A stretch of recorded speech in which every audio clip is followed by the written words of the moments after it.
Assalamualaikum warahmatullahi taala wabarakatuh. Telah terjadi kecelakaan di ruas jalan Banda Aceh Mulabu, tepatnya di Desa Luk Timon, Kecamatan Setia Bakti, Kabupaten Aceh Jaya.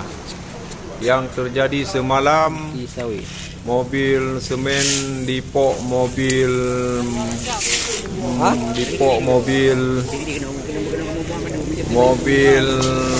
bawa biji sawit. Itulah terjadinya di situ. Ya, begitulah kejadiannya. Ya, kita lihatlah ini biji sawitnya sudah tumpah semuanya. Yang lagi dibersihkan oleh orang kampung. Jadi payah muat pulang.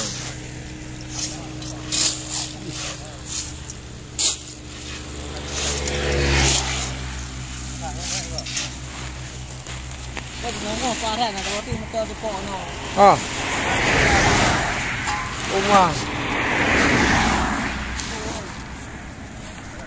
Berita haji mobil sedang buka ban makan pantat oleh mobil lain, Mbak. Berita haji. Mobil bocor ban datang dari belakang langsung makan pantat. Gimana muka?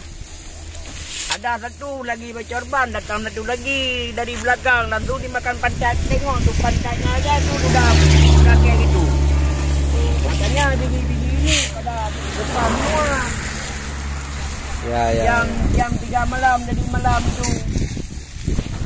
Jam 3 malam ya? Jam 3 malam dari malam. Dimakan pantat yang dari belakang. Jadi rulah ini biji sawit ini. Pada tumpah berkeliaran di jalan ni. Ini kalau nak dicakut semua nanti ini licin dia. Kalau tidak ramai keretanya pun jatuh. Oh ya.